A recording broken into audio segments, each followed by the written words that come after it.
उदयपुर में मंगलवार को दर्जी कन्हैया लाल की दुकान पर रियाज मोहम्मद अत्तारी और उसका साथी कपड़े का नाप देने आते हैं। दर्जी उनका नाप भी लेता है और अचानक अत्तारी इस टेलर की गला काटकर गला रेत कर हत्या कर देता है। उसका साथी इसका वीडियो बनाता है। दोनों इस हत्या की जिम्मेदारी लेते हुए वीडियो वायरल भी करते हैं। इस नृशंस हत्या के बाद भी उदयपुर पुलिस घटना के 4 घंटे बाद अपराधियों को गिरफ्तार कर पाती है। नमस्कार, मेरा नाम है प्रशांत कौशिक और आप देख रहे हैं नजर टुडे। कल जो घटनाक्रम पूरे देश भर में देखा वो घटनाक्रम बहुत ही निंदनीय था। उदयपुर में एक व्यक्ति जो अपनी दुकान चला रहा होता है कपड़े की, वो समर्थन कर देता है नूपुर शर्मा का। देश संविधान से चलता है, ना कि किसी फतवे से, ना किसी धर्म के कानून से। 2 बंदे उसकी दुकान में घुसते हैं और गला रेत कर हत्या कर डालते हैं। क्यों? क्योंकि उसने उसके धर्म के बारे में एक टिप्पणी करने वाली महिला का समर्थन कर दिया था। हैरत की बात यह है कि 6 दिन पहले खुद को मिल रही धमकियों की शिकायत कन्हैया लाल ने पुलिस को भी की थी, लेकिन पुलिस ने उसकी सुरक्षा के लिए कुछ नहीं किया। 6 दिन तक डर के मारे उसने दुकान भी बंद रखी, लेकिन पुलिस सोई रही। यह जंगल राज नहीं है तो फिर क्या है? वीडियो देखकर लगता ही नहीं है कि कोई हिंदुस्तानी व्यक्ति, चाहे वह किसी भी कौम का हो, ऐसी शर्मनाक हरकत को अंजाम दे सकता है। आप विचार कीजिए, इस घटना के बाद कोई एक कौम का आदमी आमुक कौम के आदमी को अपनी दुकान में घुसने देगा क्या? आखिर कोई कन्हैया लाल कब तक मरता रहेगा और क्यों? ऐसे कृत्यों से नफरत फैलती है। यह काम ही नफरत बोने के लिए किया गया है। दर्जी का दोष केवल यह था कि उसने नूपुर शर्मा की फोटो को अपनी डीपी बना लिया था, यानी प्रोफाइल पिक्चर। नूपुर शर्मा जिसने दूसरी कौम के आराध्य के खिलाफ अपमानजनक टिप्पणी की थी। हैरत की बात यह है कि नूपुर शर्मा का जब यह टिप्पणी करती हैं, हमारी व्यवस्था तब भी मूक दर्शक बनी रहती है। बदले में नूपुर की हत्या की धमकियां दी जाती हैं। हमारी व्यवस्था तब भी मूक दर्शक ही बनी रहती है। मूक दर्शक का मतलब है आंखों पर पट्टी बांधकर बैठे रहने वाली जनता। यह कैसा दौर है? सरेआम एक दर्जी को दूसरे कौम के लोग धमकी देने लगते हैं और पुलिस सब कुछ जानते हुए भी हाथ पर हाथ धरे बैठी रहती है। जब घटना हो जाती है तो भाजपा और राजस्थान सरकार की ओर से एक दूसरे पर लगातार आरोप लगाए जा रहे हैं। इस तरह की गंभीर घटनाओं पर आरोप प्रत्यारोप कम से कम बच जाना चाहिए। सरकारों को भी, विपक्ष को भी, कांग्रेस, भाजपा और सारी पार्टियों को भी। पार्टियों को एक सरकार के तौर पर या एक राष्ट्रीय पार्टी के तौर पर सबसे ज्यादा संयम की जरूरत है, जो हर हाल में उन्हें बरतनी ही चाहिए।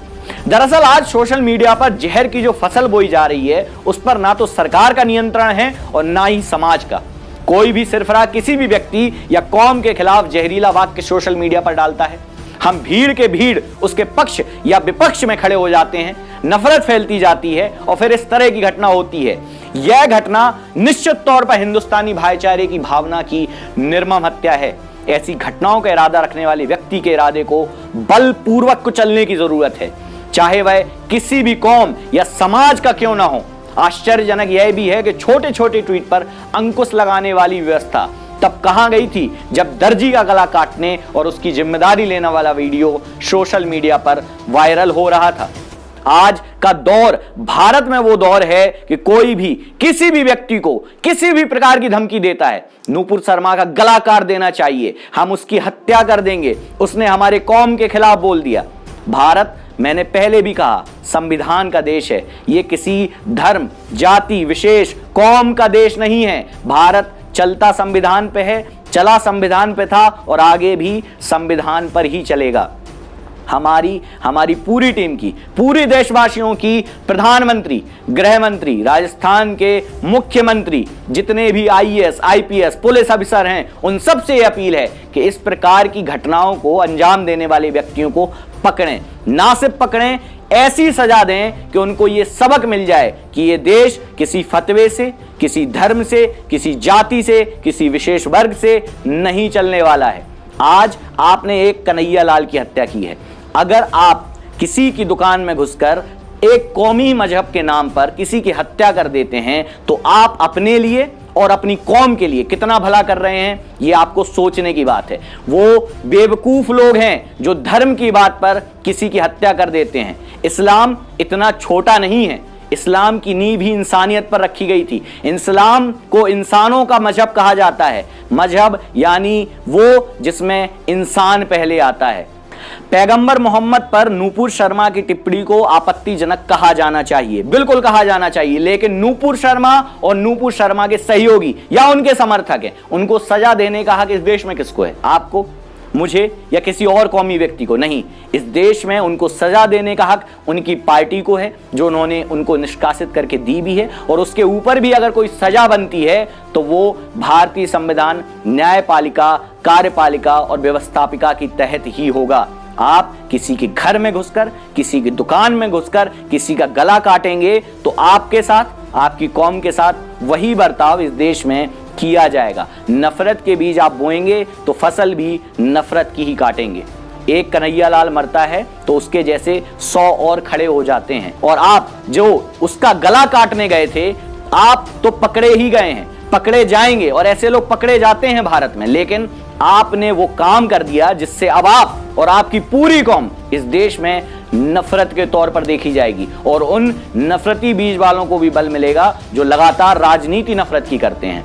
मेरी पूरे इस देश से अपील है कि ऐसे लोगों को बढ़ावा ना दें। कोई भी राजनेता हो, कोई भी धर्मगुरु हो, अगर वो आपको नफरत करना सिखाता है तो वो आपका गुरु नहीं है, वो आपका धर्म नहीं है। इस्लाम, हिंदुत्व, जैन, सिख, ईसाई, भारत में सब भाई भाई। हमने जब भी इस देश में कोई भी किताबें पढ़ी हैं तो वो हिंदी में हो, उर्दू में हो या अंग्रेजी में हो, सभी लोग एक ही बात बताते थे कि साथ में मिलकर रहना है। लेकिन इस देश में बहुत सारे लोग ऐसे हैं जो नफरत को फैलाने का काम कर रहे हैं, और उन 2 व्यक्तियों ने जिन्होंने कन्हैया लाल की हत्या की है, उन्होंने भी देश में सिर्फ नफरत बोने का काम किया है। हिंदुस्तान में बैठकर इस प्रकार की घटना को अंजाम देने वाले व्यक्ति को बलपूर्वक, छलपूर्वक, दंडपूर्वक, साम दाम दंड भेद चारों चीजें लगाकर सजा देनी चाहिए, देनी पड़ेगी, देनी होगी, तभी इस देश का भला हो पाएगा। ऐसी ही कहानियों को जानने के लिए देखते रहिए नजर टुडे। वीडियो अच्छा लगे लाइक करें, शेयर करें और सब्सक्राइब करें अपने फ्रेंड्स और फैमिली के साथ। बहुत बहुत धन्यवाद।